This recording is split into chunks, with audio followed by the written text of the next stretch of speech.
Good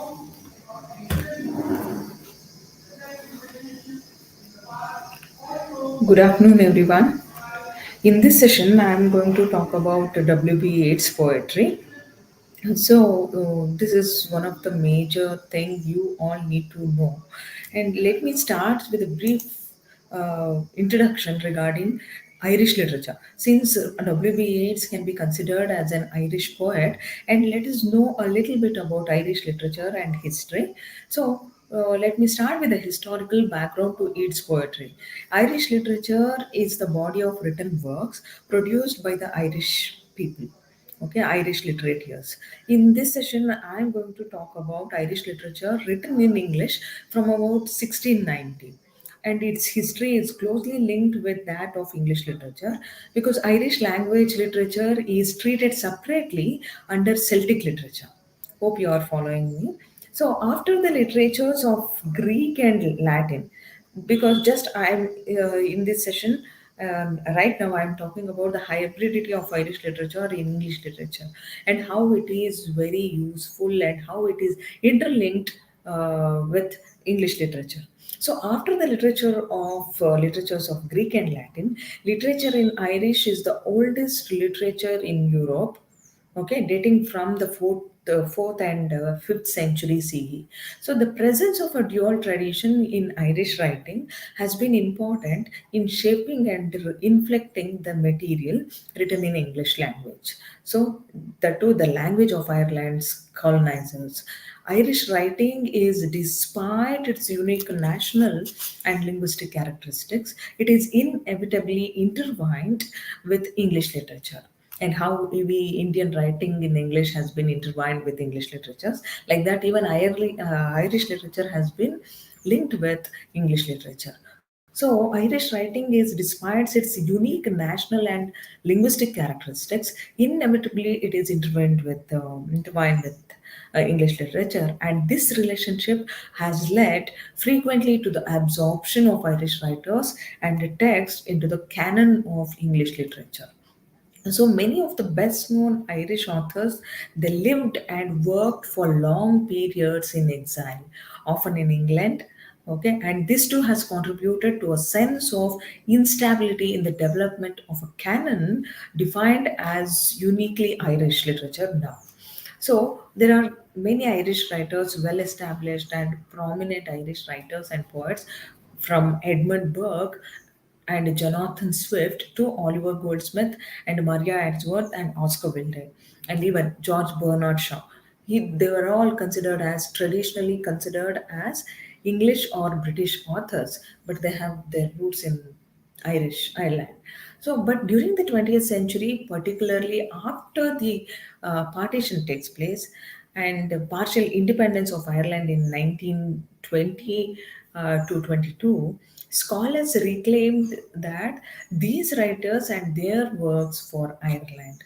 So, this shift can be seen in the changing use of the term Anglo Irish literature, which at one point of time referred to the whole body of Irish writing in English, but is now used to describe literature produced by and usually about the members of the Anglo Irish Protestant ascendancy of the 18th century. So this is all about how Irish literature has been born, brought up, and survived in Ireland, even in spite of being colonized. Okay, so Ireland's history of conquest and colonization, of famine and mass immigration, and of resistance, rebellion, and civil war etched its literature with a series of ruptures and revivals. And even like India, even they had to fight for the freedom because Ireland was also colonized by British. And so, since the 17th century, Irish society has also simultaneously been a colonialized land and an independent national one. That hybridity has been the source of endless cultural tension in Irish writing, like how even Indian writers, they portray that endless cultural tension and hybridity in Indian writing in English. Even we could be able to find the same in Irish literature. So, which has repeatedly coalesced around four issues.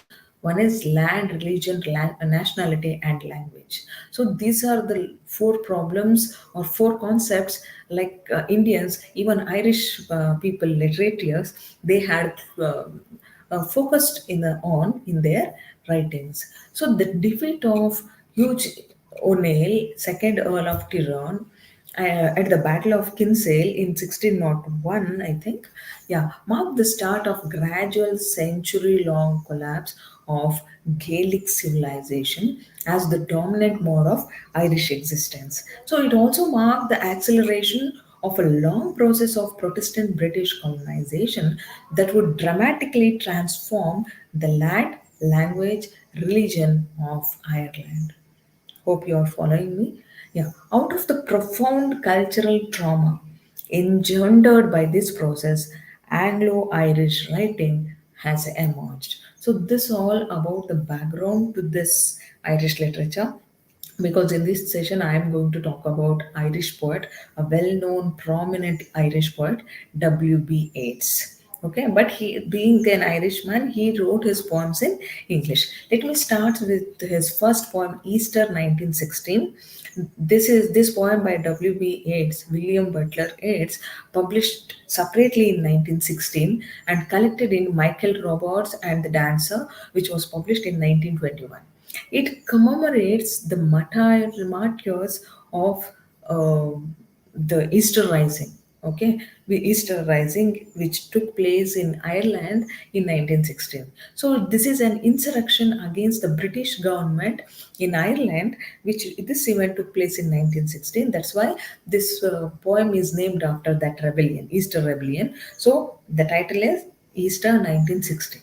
So, which resulted in the execution of several Irish nationalists whom Yeats knew personally.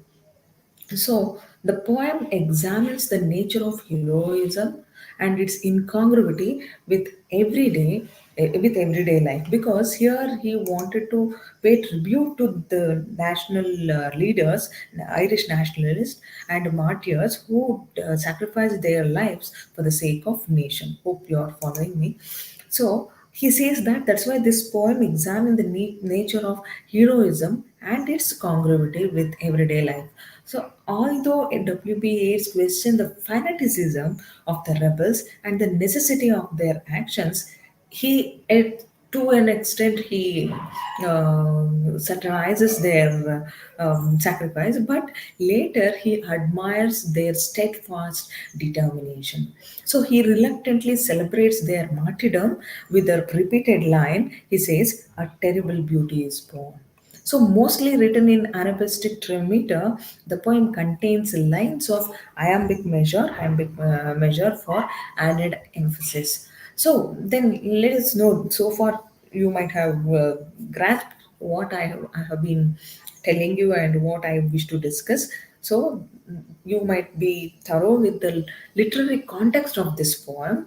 So, now let us see how this poem describes the Easter Rising in Ireland. So, this event took place when Irish Republicans seeking to break off from British rule and they wanted freedom. Okay, so that's why an uprising in the heart of Dublin it takes place, and after 6 days, hundred of rebels were killed in the fighting, and after they surrendered, the remaining rebels were shot by firing squad or executed by hanging. So the poem begins by describing how the speaker had met many of these people, especially these martyrs, personally. Whom I am talking about? W.B. Yeats. That's why I told you he wanted to dedicate this poem to those who sacrificed their lives for the sake of Ireland, and those whom were known by W.B. Yeats, the poet himself. So poets saw them in the street among grey 18th century houses. See, this is the phrase or line I have taken from the poem. He says that he saw those nationalists or martyrs or leaders in the street among the grey 18th century houses as they were leaving their workplaces. So they stopped in the street sometimes and engaged in small talk, because what was the small talk they wanted to have? Because they wanted, what they wanted freedom. from British rule, right? So, and the speaker, who is the speaker in this poem here? W.B. Yeats himself, the poet himself. And the speaker talked badly about these people behind their backs. He made fun of them while sitting at a club or restaurant to make his companions laugh.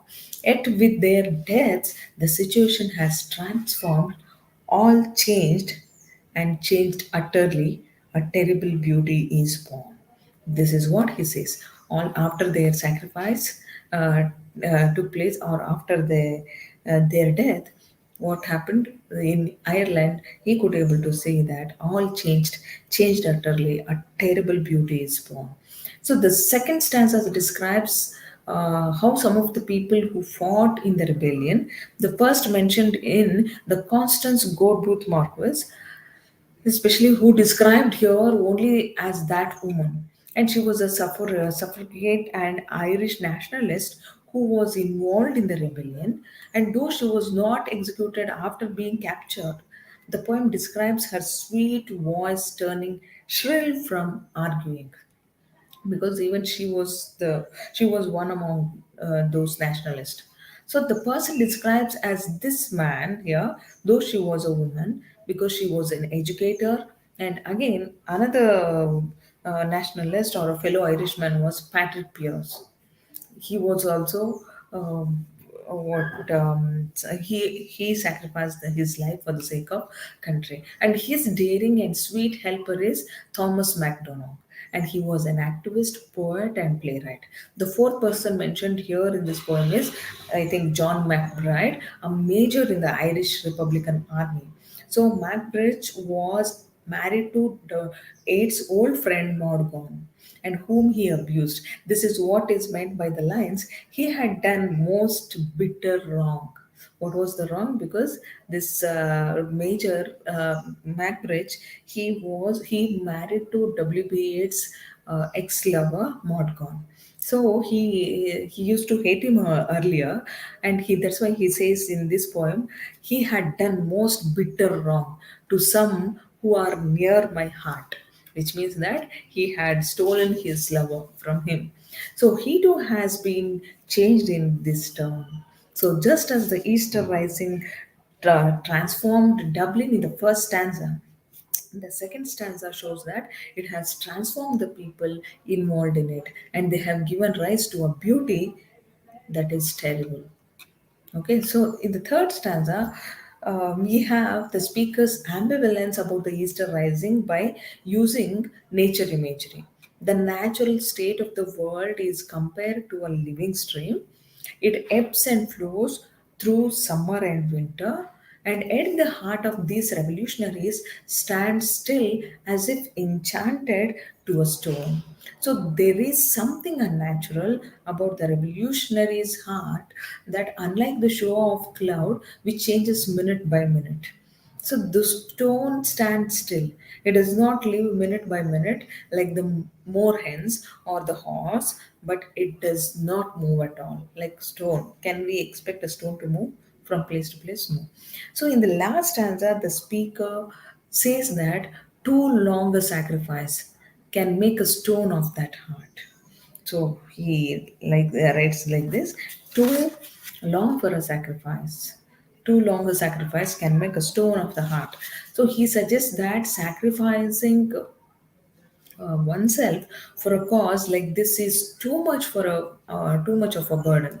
And he also says that England may keep faith with its promise to grant home rule to Ireland, which would mean that all the sacrifice and death of the Easter Rising was unnecessary, because since the British government had promised the Irish people that they would give freedom very soon.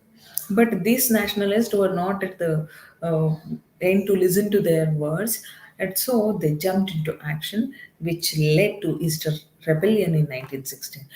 That's why poet and speaker of this poem, W.B. Yeats, he is feeling sad because there was no need to sacrifice their lives, and there was no need to cause such death by creating a rebellion in Ireland. So he suggests that an excess of love means too much of love for their country and their ideals has bewildered these revolutionaries. So, yet the poem ends with a confirmation that they are still worth being remembered because they were all considered as martyrs. Right? So, the speaker suggests that our part is to murmur name upon name.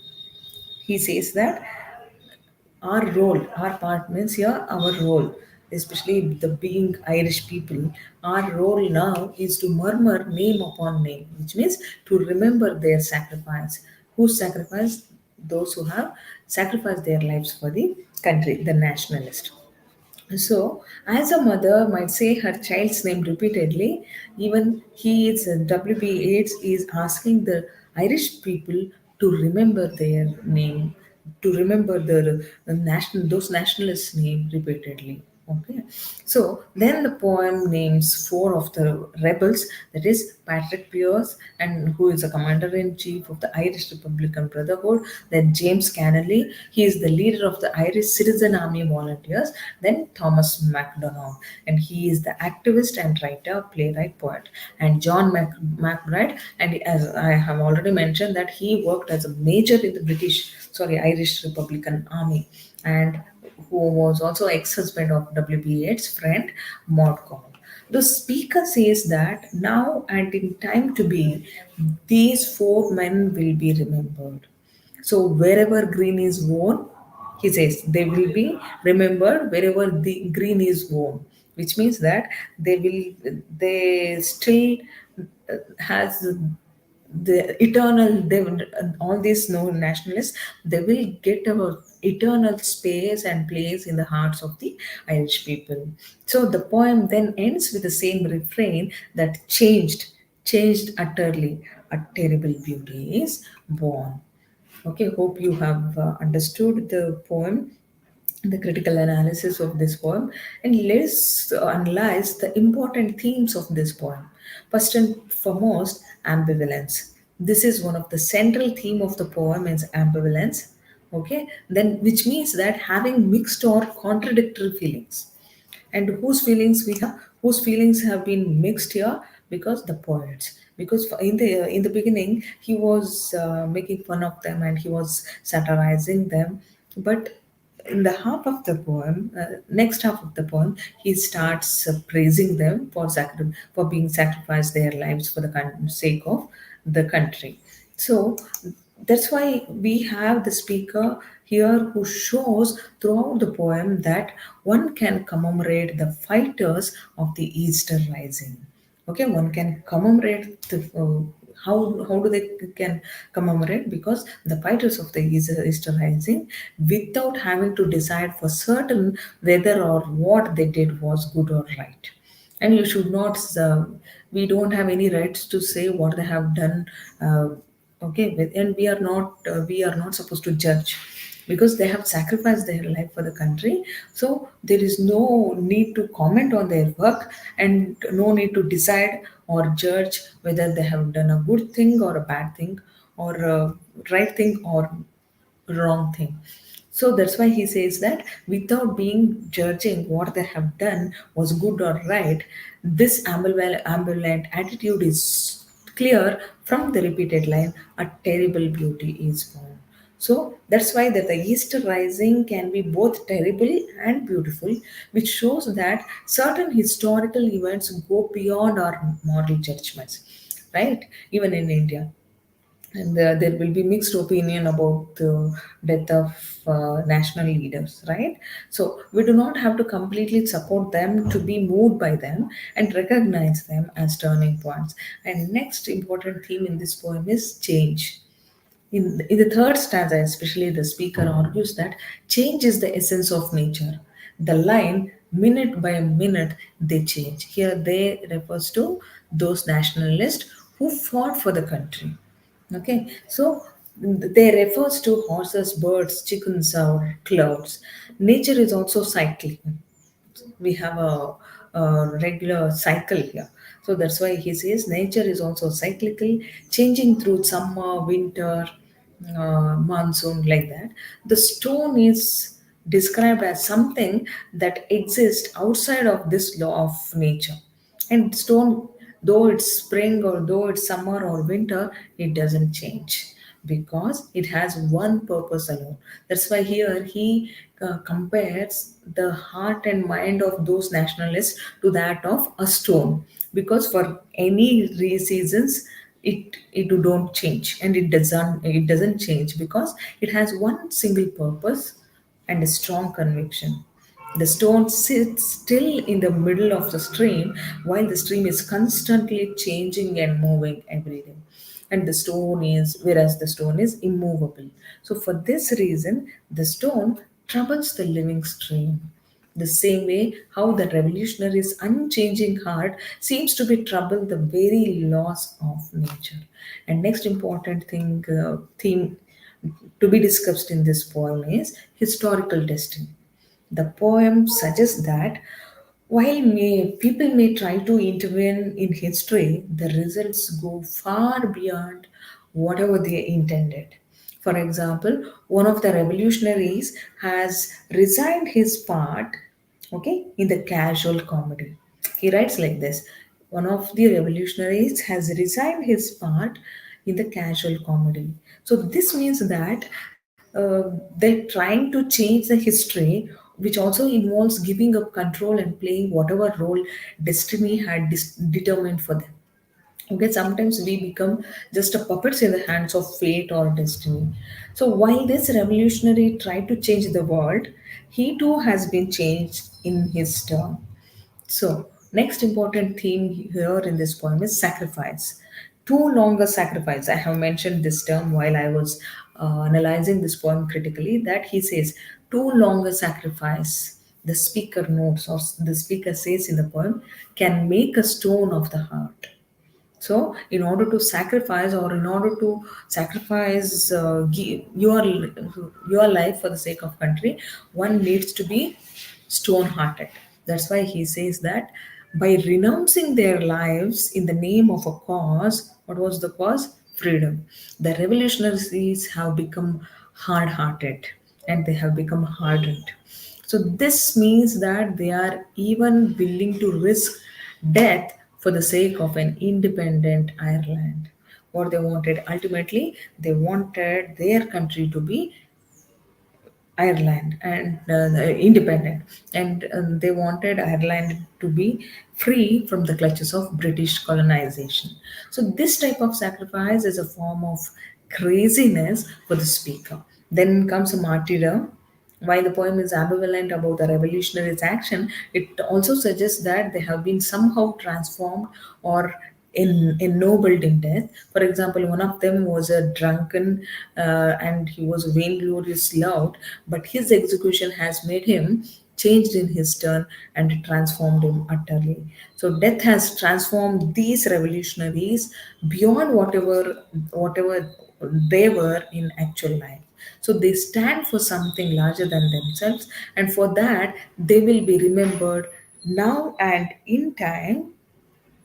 Okay, now and in time to be wherever green is worn, which means that green is being the symbol of color of Ireland.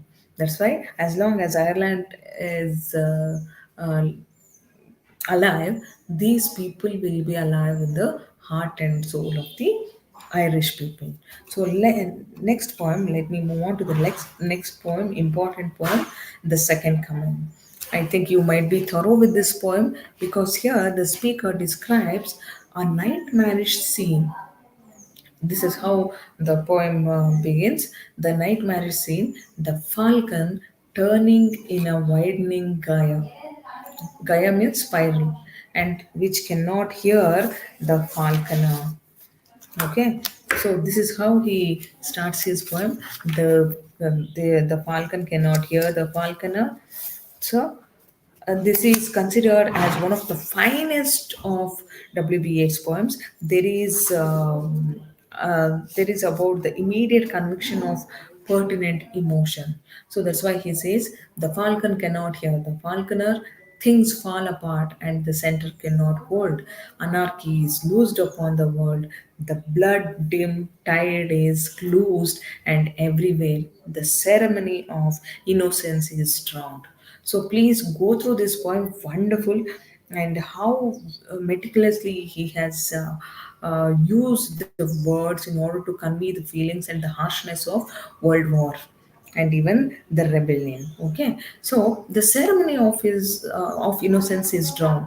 How beautifully he has written. So there is no innocence, and innocence is completely drowned, whereas the blood dim tide is loosed everywhere, and wherever you can see that blood stained streets. So the best people, the speaker says that they lack all conviction, but the worst, they are all the worst people, they are all of passionate, they are full of passionate intensity.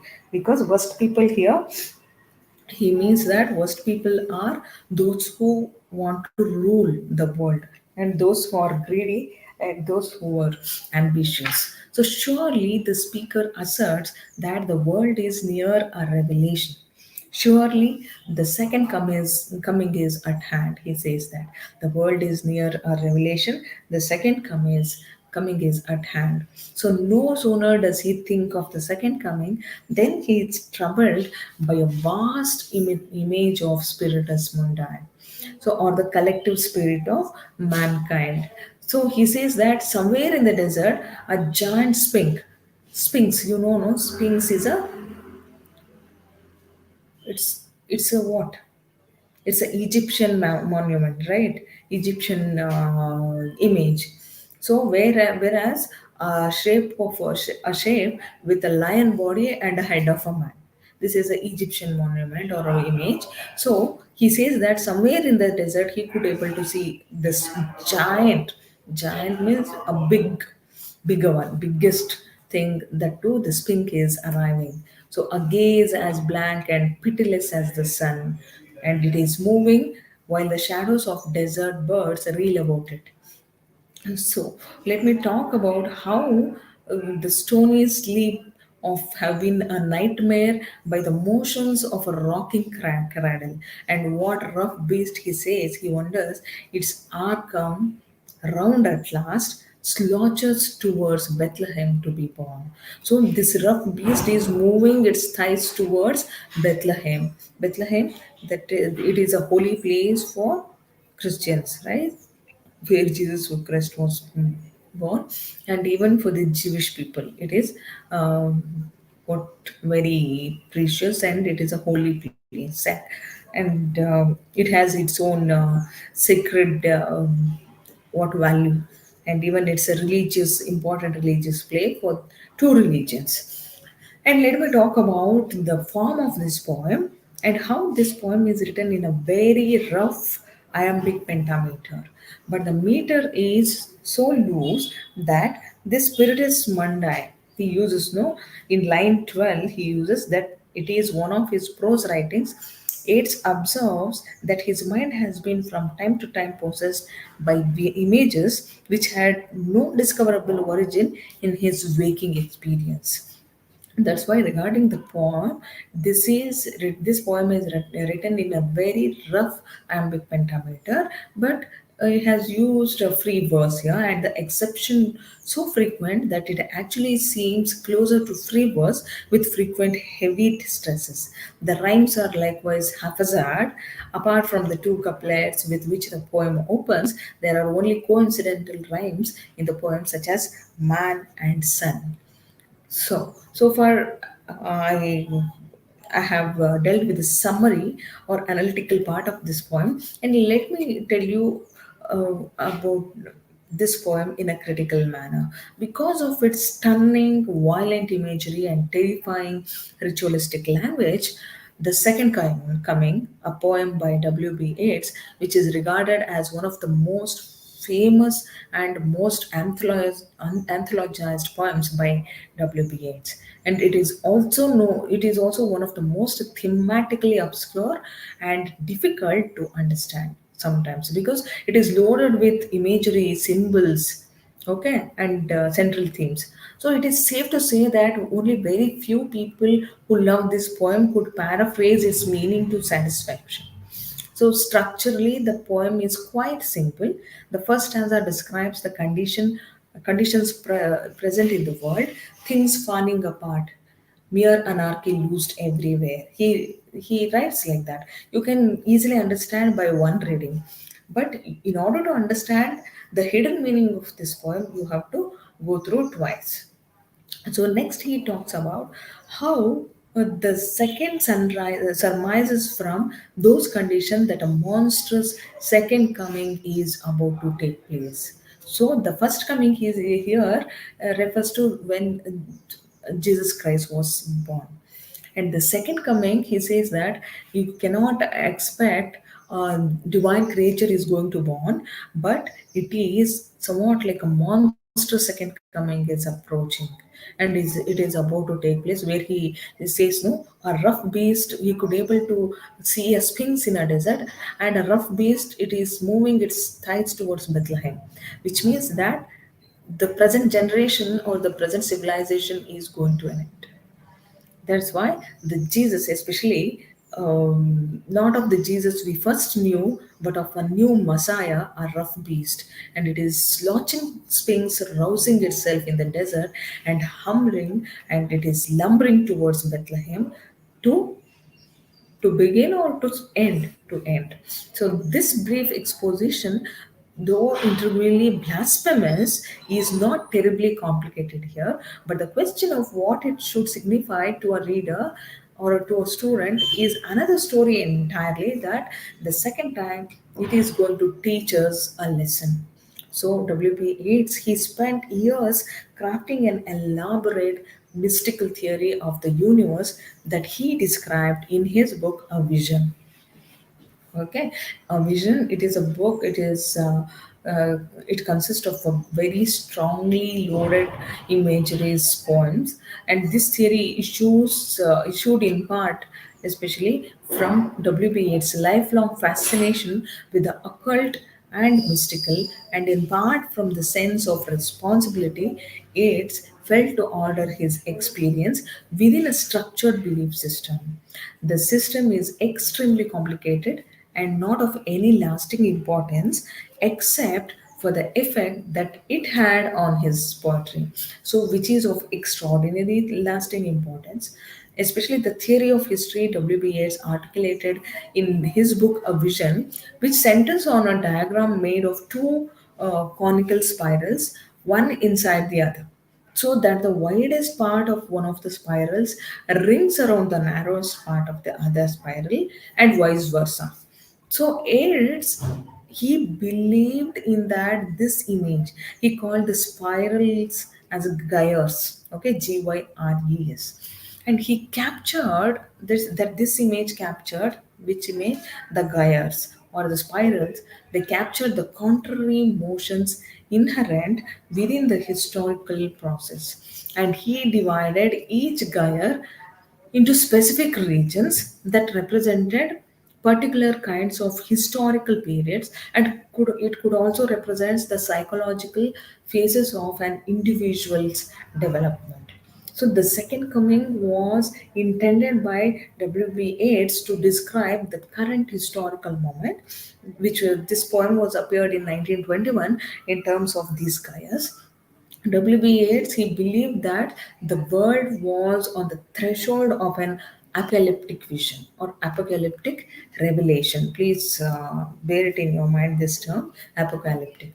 And has history reached the end of an age, especially an end of the Gaia, outer Gaia, to speak roughly, and began moving along the inner Gaia.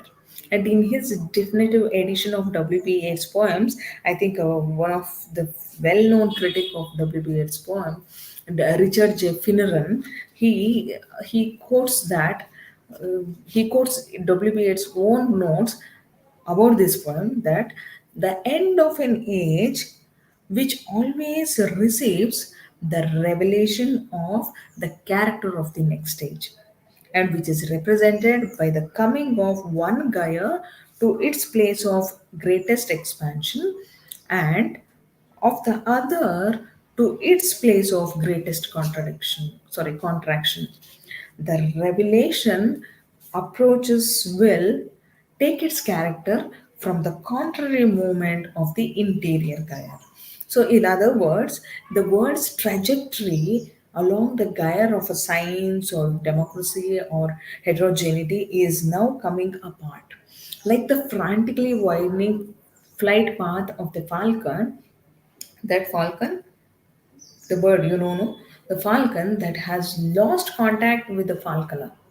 And that's why he says, no, he writes, the falcon cannot hear the falconer. Okay, the next stage will take its character not from the gyre of science, democracy, and speed, but from the contrary inner gyre, which presumably opposes mysticism, primal power, and slowness to the science and democracy of the outer gyre. So, the rough beast launching towards Bethlehem is the symbol of this new age which he is going to talk about. Okay, new age. The speaker's vision of the rising sphinx is his vision of the character of the new world. So this seems quite silly as philosophy or prophecy, whatever you call it as, particularly in light of the fact that it has not come true as yet, but as poetry and understood more broadly than as a simple reiteration of the mystic theory of a vision. The second coming is a magnificent statement about the contrary forces at work in history and, and about the conflict between the modern world and the ancient world. The poem may not have the thematic relevance of W.B. Yeats' best work and may not be a poem with which many people can personally identify, but the aesthetic experience of its passionate language is powerful enough to ensure its value and its importance in WBA's work as a whole. And we are, most of the readers of his poem, they were passionate about the use of language and the aesthetic experience he had portrayed in his poems. Let us know what are the important themes of this poem. One is first and foremost violence. As I told you that this poem is a response to a world racked by violence. W.B. Yeats wrote this poem in 1919, right after the end of the First World War, in which 16 million people were killed in a horrifying display of the power of modern technological warfare and of the continuing conflicts that racked and that also wrecked the supposedly modern civilized world, right? So that's why the poem voices a sense of shock, dismay, and pessimism about the future, because all the citizens of the world, they were so much shocked to see this death of 16 million people on the warfield, and they were shocked, and they so most of the people, they went to depression. They had lost their optimism, hopes in their life. They became pessimism about the future, that many felt that uh, they may have a horrific future.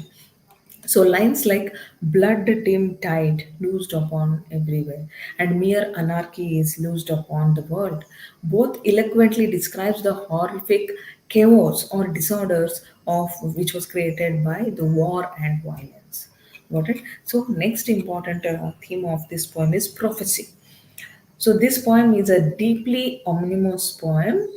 Okay, this ominous poem where which is full of foreshadowing, like mythical Greek or according to Greek mythology, oracles of old delivering prophecies in the form of fragmented predictions of the future, which is full of grandiose, dramatic premonitions that do not necessarily make the future much clearer, and all it is true of is that something is going to happen and the world will never be the same after the second coming.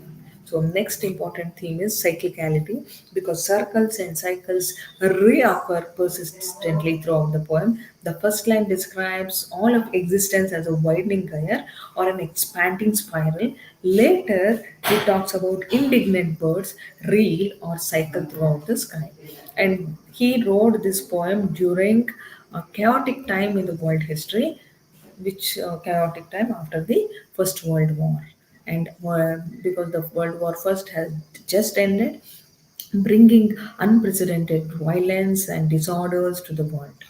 Okay, next important theme here in this poem we have is that Christianity.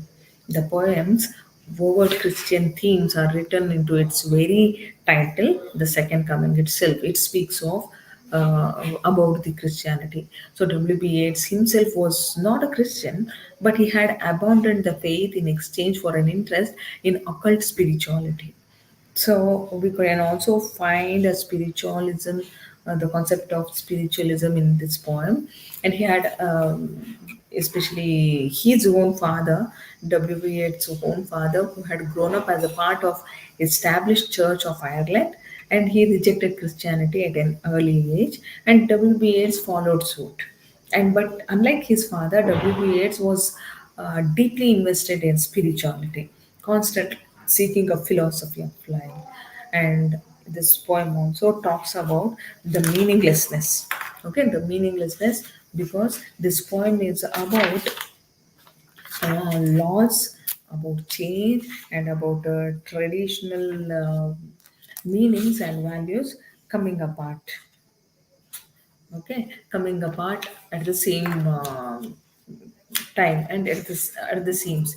So the line the center cannot hold, okay, which speaks about basically predicted and can be used to summarize the modernism and the postmodernism, where two gigantic literary genres or theories that define the 20th century, and both of which, especially postmodernism, fixated on the idea that much of life is meaningless, hollow, without defined order, or certainly without the comforting linearity and order that religion and tradition provide. So here the center cannot hold. There is no more core meaning or logic to be found, and only time will tell. That's why he says time is the healer. So at the same time, time is the teacher. That's why only time will tell what will rise out of these actions. And let us move on to the next poem, Byzantium.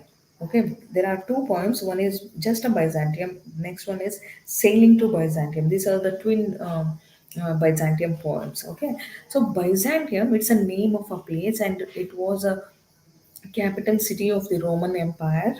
Okay, so this poem is a symbolic poem that started life as a note in the diary of W.B. Yeats in 1930, and he had long been an admirer of Byzantine art and culture, and he wanted to combine this passion with his belief in the spiritual journey of the artistic human soul. And he wrote, I wish to quote his own words. He described Byzantium as it is in the system towards the end of the first Christian millennium. A walking mummy, flames at the straight corners where the soul is purified, and the birds of hammered gold singing in the golden trees. Okay, in the golden trees, in the harbor, dolphins offering their backs to the waiting dead that they may carry them to paradise. That's why he says that W.B. Yeats, he developed this kind of initial scene into a five stanzas dreamlike drama that is packed with symbols, allusion, and visual strangeness. A vision he has. That's why he is called as a visionary poet. Please, you should remember. W.B. Yeats can be called as a visionary poet because all his poems he has some kind of vision or allusion, and it's loaded with symbols and imagery. And it has a sister. This poem also has a sister poem that is called "Sailing to Byzantium," which was published earlier in 1925. Okay, so although the reader is aware of being grounded in some sort of historic city Byzantium, it started life as a Greek colony before becoming Constantinople under the Romans, and is now modern Istanbul. Okay, it was the capital city of the Greek colony. Earlier, it was a Greek colony. Then it has become a Constantinople under the Romans, and now it is called Istanbul, a beautiful city. So the feeling persists that this poem or this place could all be someone's exuberant dream, laid bare in imagination of WP8s. So the narrative or the stylistic he has used here is both impersonal and personal. So the speaker commemorates from a distance, then comes closer to the reader with a detailed first person description here. There are repeated words, ambiguous phrases in this poem, allusions to mythology, real experiences, and unreal experiences, all kept under control by long and shorter, mostly iambic lines, always. And you could able to find the common theme here is that in all his poems, W.B. Yeats has used iambic pentameter. So it is known that Yeats had a great enthusiasm for the ancient culture of Byzantium. So he believed that it represented an ideal that the community who lived and worked there were somehow united in spiritual and artistic purpose. Why the people wanted to move to Byzantium? Because of its beauty, and because there he says that there can be the union of spiritualism and artistic talent. So artistic achievement was the proof of this heightened awareness. That's why he had a great liking for that place. Okay, so we can also could able to find out that he has a restless soul, and he has a restless, questing individual who, although not conveniently religious and conventionally religious, sacred in a church-going sense, still he experimented with and also actively pursued alternative spiritual goals. So he became seriously involved with theology, the Kabbalah, Hermeticism, and spiritualism. Because when he grows old, normally, people they become more spiritualistic, more philosophic. So the imagery is intense and fantastic in this poem. The atmosphere is dark and often surreal. Byzantium has become the setting for the regeneration of human souls, and it undergoes a transformation involving metaphysical life, and the two metaphysical fire and water. So, which is illumination and purification.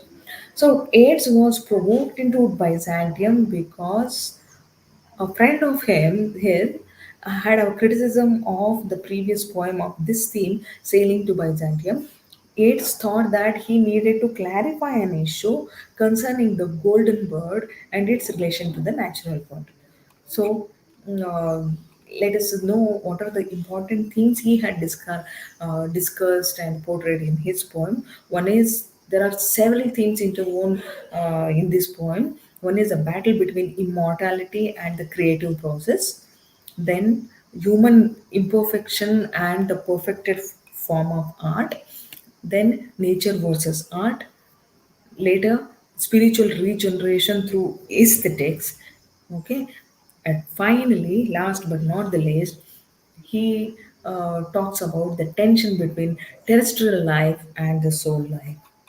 Okay, so these are the five important themes we could able to find in this poem. So Byzantium is full of vivid imagery, often taking form of symbols, which were important to Yeats. His studies of esoteric philosophy, mythology, and mysticism meant that he was very much in tune with symbolism.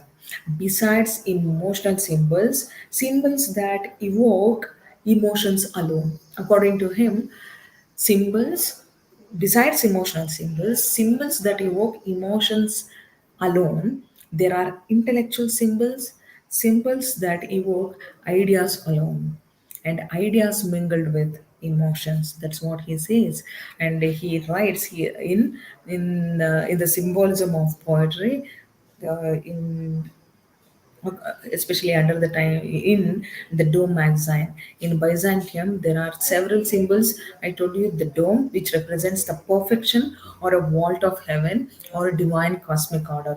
And he also talks about these are the images we could able to find in this poem. First one, the dome. Next comes the golden bird, the unattainable but still made real, timeless art, artistic freedom from base mortality.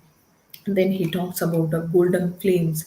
So he's compared this flame to that of metaphysical fire and illumination and purging, internal energy and passion and ecstasy. These are the things this fire could produce. And he also talks about dolphins. Okay, these are all symbols or imagery he uses to what make his poem very rich.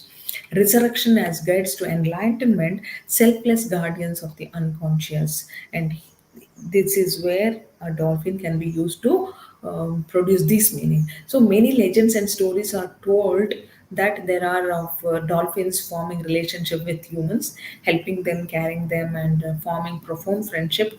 So dolphin are also associated with god and goddesses, notably Aphrodite and Apollo from ancient Greece. So finally, he talks about the sea, the soul, where he uses this image in order to represent the soul, memory, or love, or the unconscious and universal, unformed mind.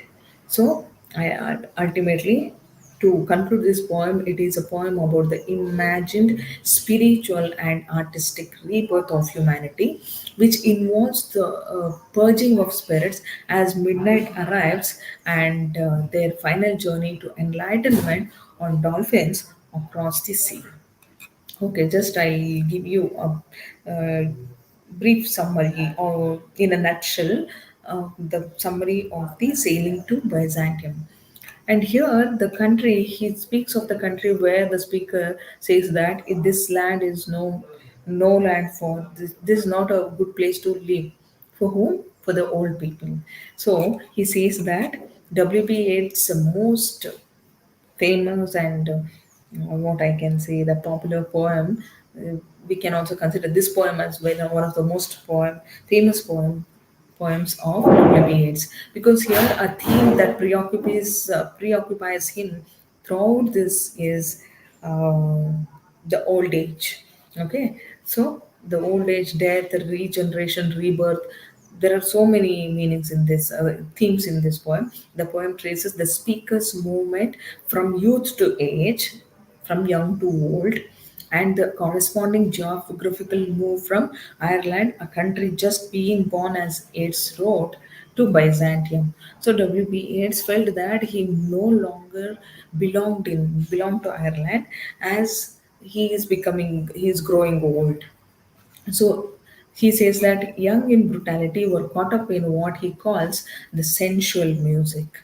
That's why Byzantium was an ancient Greek city which Yeats draws on for its decadent association. In the previous poem, Byzantium poem, he talks about how this place is known for purifying the soul, and it is a place for the artistic talent, and it is the place for where uh, the human can meet the divine, or it is a place, a blend of artistic talent and the soul has been intertwined.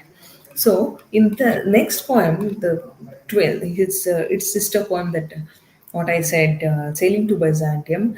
Here also he talks about how old men should move to Byzantium in order to purify themselves. And he also says that in order to be religious, in order to be philosophical, because he considers and he calls that land is known for that. The idea of elders waiting upon God is not familiar from any Western religion, but would be acceptable under theology or theosophy, which holds that all spiritualities hold some measure of truth. So the poet imagines that this process has been consumed by a healing fire. That's why he uses the symbol flames, golden flames. Okay, so which will allow his body to take on any form which he wishes when it is finished. So his first wish is to become a statue. In sailing to Byzantium, he says that he wanted to become a statue. Seems too static, and his second wish was to become a mechanical bird.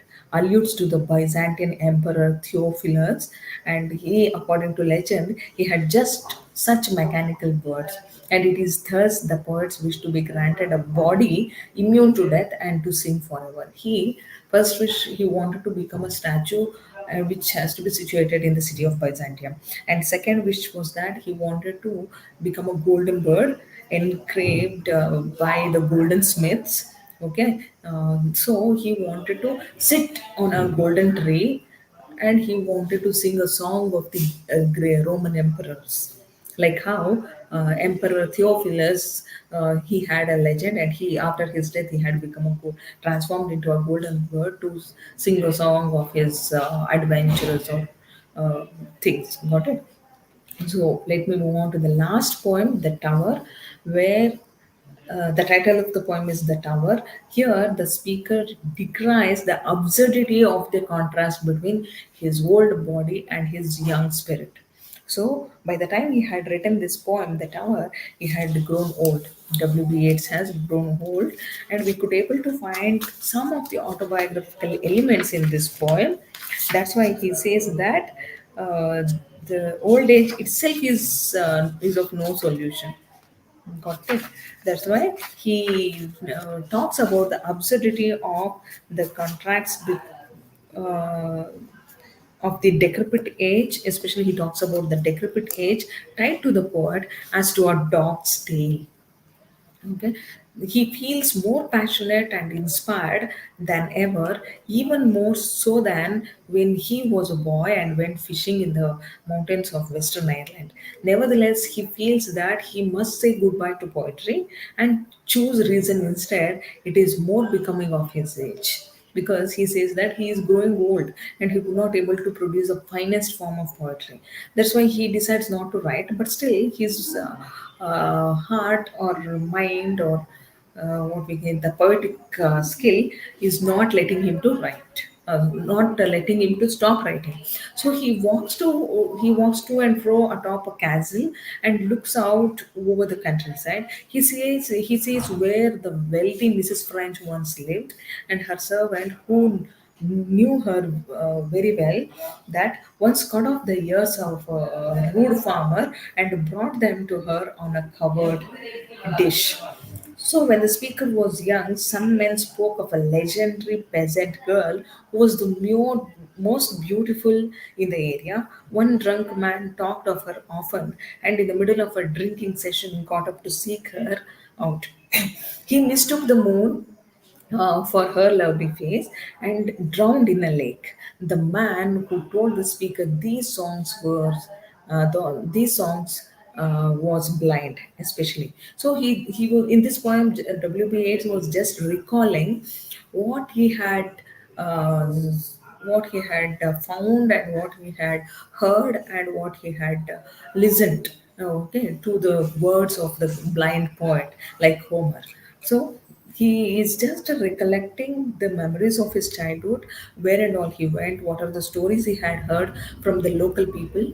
So the girl, maybe he heard of a girl who was known for her rustic beauty, and that girl may well be mistaken for the sun or moon, because says the speaker, she has betrayed all living men. The speaker himself has created a Hanrahan 20 years ago. The character was destined to stumble through villages lamed. And when it was the speaker's turn at cards, okay, he shuffled the pack into a pack of hounds, and which then turned into a hare. Hanrahan followed these creatures. So the poet W.B. Yeats, he created the Hanrahan 20 years ago in his poems, and he made him as a villain in his poems. And here in this poem, The Tower, he is saying that Red Hanrahan is done, and he had created a ghost of Hanrahan who always reserve what roams in the city, roams in that particular village where the tower is situated. So this man is ruined master of the house. Before the house went to ruin, servant dressed for war came to the house. The speaker questioned them all, wondering whether they raged against the age as he now does. So here the poet speaks and draws up his will, leaving men who fish tirelessly his fire. So here we have, like the previous poems, we have so many themes: the magic, okay, and the hairs. There are many symbols, in this poem, ghost of warlike men like Red Hanrahan haunt the house, and it is these ghosts as well as the other people who were old in the speaker's childhood that he queries about age, and they do not wish to answer that. So he goes on asking questions to those who have died and they had already become ghost, like Hanrahan. Like he also, what was the question he asked? Do you mourn for the old age, like how I am cursing it now? Did all old men and women, rich and poor, whether in public or in secret age, as I do now against old age? So he is grumbling for his old age, and he goes on questioning with all old men, women, rich or poor, or divine or mad, like whether they like old age or they grumble or they talk against this old age. So the themes of the poems are magic, okay, fishing, destruction, and the moon, and the unrequited lust. He talks about in this poem where creating that girl, beautiful girl, and immortality and classism, danger. These are the important themes we could able to find in this poem. Hope I made myself clear. If you have any doubts, you can ask us, and you can also contact us over the phone. Thank you. That's all for today. And tomorrow again I have class around 12:30 in the same slot. Thank you.